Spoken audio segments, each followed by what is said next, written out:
بسم الله الرحمن الرحیم. په تیرو درسي ویډیوګانو کې موږ او تاسو پر دې باندې بحث وکړو چې څرنګه پروتینونه امینو اسیدونو ته تجزیه کیږي. هغه پروتینونه چې موږ او تاسو له خوراکي توکو څخه اخلو څرنګه امینو اسیدونو ته تجزیه کیږي، او همدارنګه پر دې مهم بحث وکړو چې هغه پروتینونه چې په داخل د وضعیت کې موجود دي او باید تجزیه شي د هغې په میکانیزم باندې هم وغږیدلو. همدارنګه د امینو اسیدونو د جذب پر میکانیزم باندې هم وغږیدلو و مویل چې امینو اسیدونه په کوم میکانیزم باندې جذبیږي.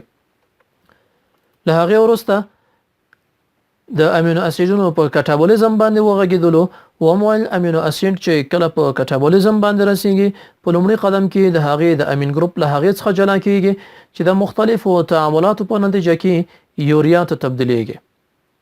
همدارنګه د هغې باقي برخه چې د الفا کیټو اسید په نامه باندې یادیږي یا د کاربن سکلیټ، دا برخه د مختلفو تعاملاتو په پایله کې کېدلی شي یو له 2 مرکباتو ته تبدیل شي.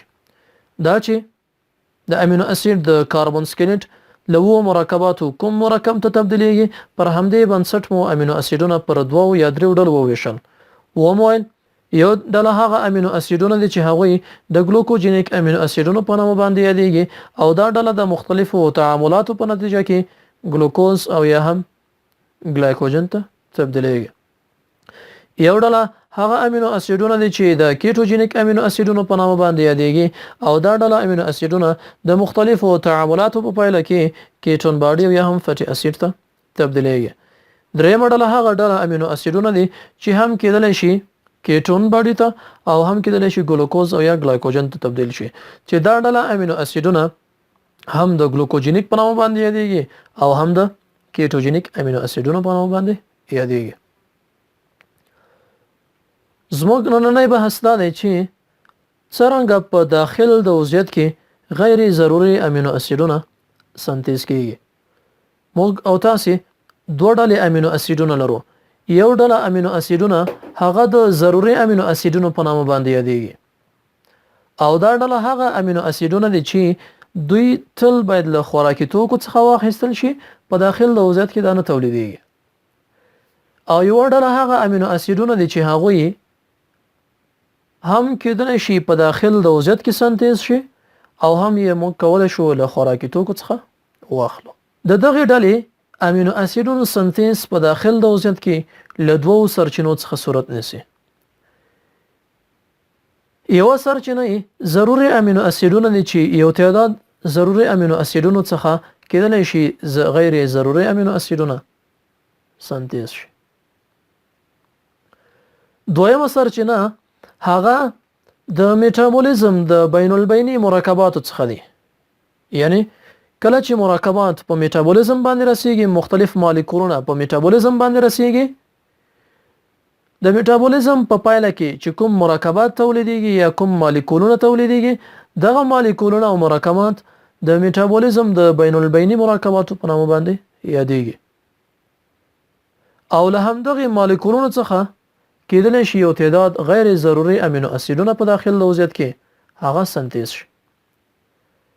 مثلا که چیرې موږ د ګلایکولایزس یا د ګلوکوز د تجزیه پروسه په نظر کې ونیسو چې د میټابولیزم یو مثال دی، هلته که چیرې یو ګلوکوز په تجزیه باندې رسیږي، د مختلفو مرحلو څخه وروسته یو مالیکول د ګلوکوز هغه 2 مالیکوله د 3 فاسفوګلیسرایډ ته تبدیلیږي، چې 3 فاسفوګلیسرایډ د میټابولیزم د بین البیني مالیکول څخه عبارت دی، او له همدغه 3 فاسفوګلیسرایډ څخه کېدلی شي یو تعداد امینو اسیدونه سنتیز شي.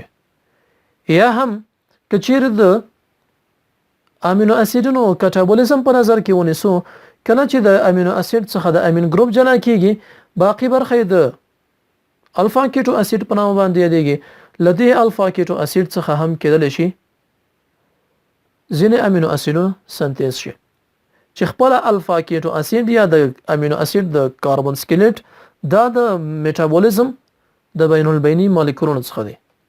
یا هم که چیرې کربس سایکل په نظر کې ونیسو، اوکزالو اسیټیټ الته تولیدیږي، یا هم فیومریټ الته تولیدیږي، یا سوکسینایل کو ای یا سټایل کو ای البته اسټایل کو په کریب سایکل کې نه د نور مالیکولونه دا هغه ډله مالیکولونه دي چې د میټابولیزم د بین البیني مالیکولونو په نامه باندې یادېږي او کېدلی شي د دې څخه هم یو تعداد غیر ضروري امینو اسیدونه سنتیز شي.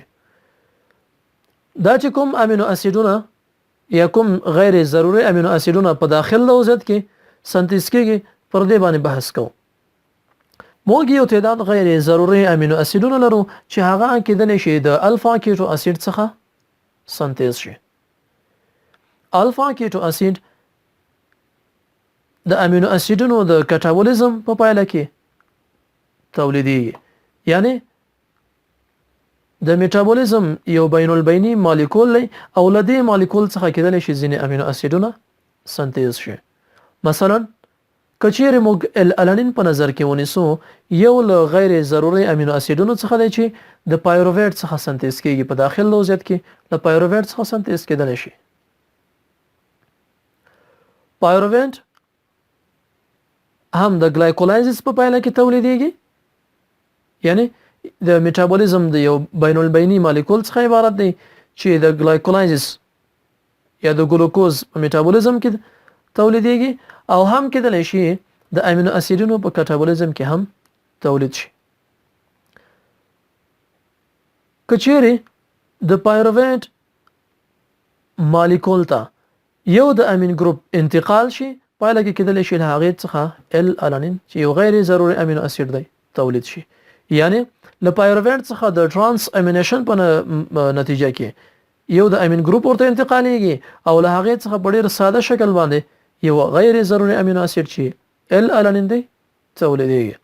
همدارنګه ال ګلوټامیټ چې یو له غیر ضروري امینو اسیدونو څخه دی، کچېرې الفا کیټو ګلوټاریټ ته چې یو الفا کیټو اسید دی یو د امین ګروپ الفا کیټو ګلوټاریټ ته انتقال شي، د الفا کیټو ګلوټاریټ څخه ال ګلوټامیټ چې یو غیر ضروري امینو اسید دی سنتیز کېدلی شي.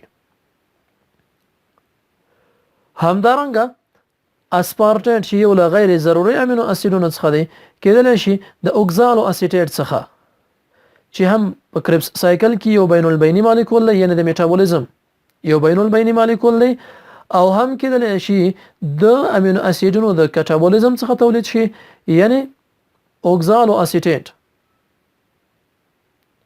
د ترانس امینیشن په نتیجه کې کېدلی شي اسپارټیټ ته تبدیل شي، یا اسپارټیټ د ترانس امینیشن په نتیجه کې چې یو د امین ګروپ کور اوکزالو اسیټیټ ته انتقال شي، له اوکزالو اسیټیټ څخه اسپارټیټ سنتیز شي. دغه ټول مرحلې یا دغه ټول تعاملات دا د ترانس امینیز انزایمونو په واسطه باندې صورت نیسي، یو د امین ګروپ انتقالیږي مثلا الفا کیټو ګلوټاریټ ته، پایروویټ ته یا هم اوکزالو اسیټیټ ته او په پایله کې له هغې څخه غیر ضروري امینو اسید سنتیز کېږي. همدارنګه ګلوټامیټ هغه کېدلی شي له ګلوټامین څخه هم ترلاسه شي، یعنی کچېرې د ګلوټامین څخه یو د اماید ګروپ یا د امین ګروپ لرې کېږي، د هغې ډي امینیشن صورت نیسي، له ګلوټامین څخه کېدلی شي ګلوټامیټ سنتیز شي.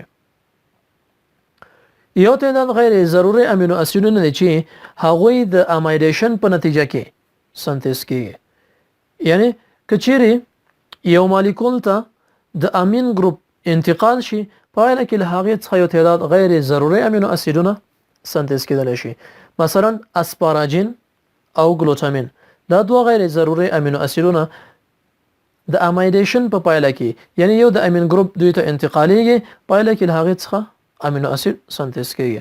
مثلا کچېرې ګلوټامین په نظر کې ونیسو چې یو له غیر ضروري امینو اسیدونو څخه دی، له ګلوټامیټ څخه د امایډیشن په نتیجه کې ګلوټامین سنتیز کېږي. د ګلوټامیټ مالیکول ته یا د ګلوټامیټ امینو اسید ته یو د امین ګروپ د امونیم په شکل باندې د ګلوټامین سنتیز انزایم په واسطه باندې دې ته د امین ګروپ انتقالیږي او کله چې د امین ګروپ دې ته انتقال شي بالاخره ګلوټامین له هغې څخه سنتیز کېږي. البته کله چې ګلوټامین سنتیز کېږي یو مالیکول د ای ټي پی د دغې امایډي رابطې د تولید لپاره په مصرف باندې رسیږي. یا هم کچېرې موږ اسپاراجین په نظر کې ونیسو، اسپاراجین هم کېدلی شي له ال اسپارټیټ څخه سنتیز شي. په داسې شکل باندې چې موږ ویل چې دغه اسپاراجین د یو امین ګروپ د انتقال په نتیجه کې یعنی د امین ګروپ باید ته انتقال شي چې دغه د امین ګروپ اسپاراجین ته د ګلوټامین په واسطه باندې ورکول کیږي او بل اخر ال اسپارټیټ هغه اسپاراجین ته تبدیلیږي او اسپاراجین چې یو غیر ضروري امینو اسید دی په داخل د وضعیت کې سنتیز کیږي. بیا وایو اسپاراجین چې یو غیر ضروري امینو اسید دی له اسپارټیټ څخه سنتیز کیږي چې د امین ګروپ دیتا د ګلوټامین په واسطه باندې ورکول کیږي او بل اخر ګلوټامین چې کله د هغې څخه د امین ګروپ جدا کیږي ګلوټامیټ ته تبدیلیږي او د اسپارټیټ څخه ال اسپاراجین سنتیز کیږي. دغه تعامل د اسپاراجین سنتیز انزایم په واسطه باندې صورت نیسي. دلته هم یو ATP یعنی انرژي په مصرف رسیږي او دا انرژي هم د دغه امایډي رابطې په واسطه باندې د کاربوکسیل ګروپ او د امین ګروپ ترمنځ تولیدېږي. دغه رابطې لپاره د تولید لپاره دا انرژي په مصرف باندې رسیږي. دوه امینو اسیدونه د ګلوټامین او اسپاراجین د امایډیشن یعنی د امین ګروپ په اضافه کولو سره تولیدېږي په داخل د وضعیت کې. سیرین او ګلایسین هم د غیر ضروري امینو اسیدونو له جملې څخه دي چې لومړی قدم کې سیرین په داخل د وضعیت کې سنتیز کیږي او له هغې څخه وروسته بیا کېدلی شي ګلایسین هم سنتیز شي. 3 فاسفوګلیسرایډ چې د میټابولیزم د بین البیني مالیکولونو څخه دی. کله چې ګلوکوز په تجزیه باندې رسیږي یا د ګلایکولایزس په مرحله کې د 3 یا 4 مرحلو وروسته یو مالیکول د ګلوکوز هغه 2 مالیکول د 3 فاسفوګلیسرایډ ته تبدیلیږي. همدارنګه د لیپیډو یا د شحمیاتو په کټابولیزم کې هم فاسفوګلیسرایډ تولیدېږي. د 3 فاسفوګلیسرایډ د اکسیډیشن په نتیجه کې کله چې 3 فاسفوګلیسرایډ د هغې اکسیډیشن صورت نیسي 3 فاسفوپایرویټ تولیدېږي. دلته یو مالیکول د NAD هغه NADH ته تبدیلیږي یعنی دا د اکسیډي حالت کې د NAD هغه چې کله 3 فاسفوګلیسرایډ اکسیډای کېږي دا ارجاع کېږي.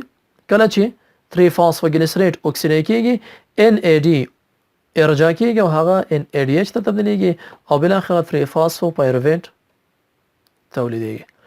له هغې څخه وروسته د ترانس امینیشن په نتیجه کې 3 فاسفوپایرویټ 3 فاسفوسیرین ته تبدیلیږي.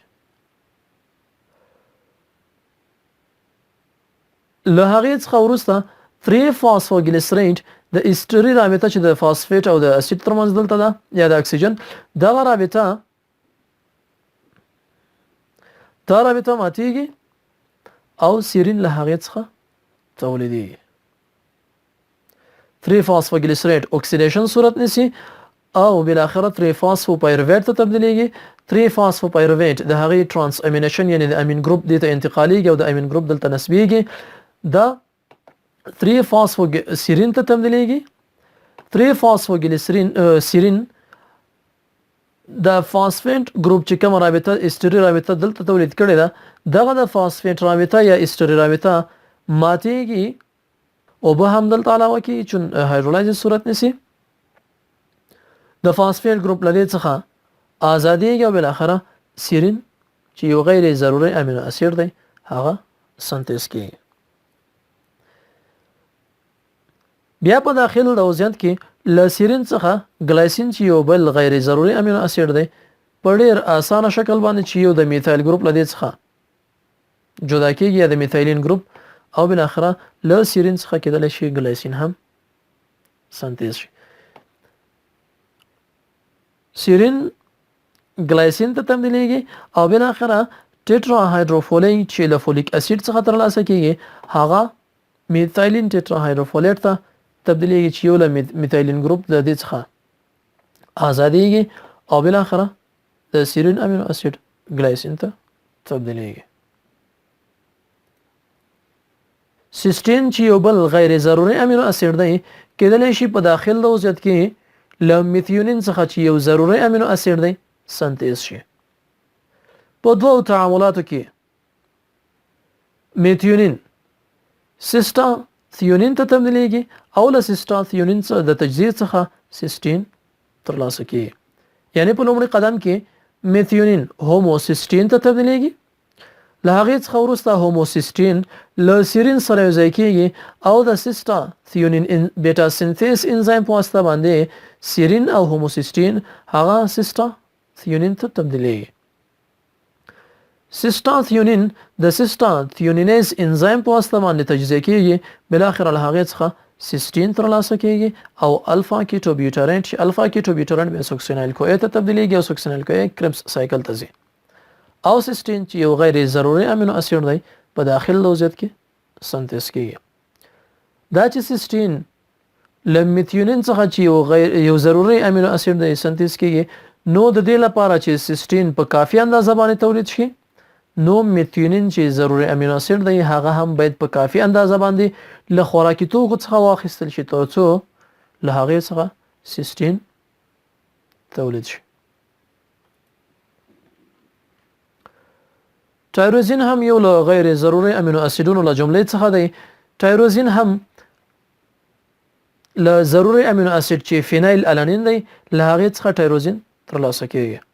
بیا هم چون فینایل الانین یو ضروري امینو اسید دی په داخل د وضعیت کې نه سنتیز کیږي او له دې څخه ټایروزین سنتیز کیږي، نو فینایل الانین هم باید په کافي اندازه په خوراکي توکو کې موجود وي ترڅو له هغې څخه ټایروزین سنتیز شي.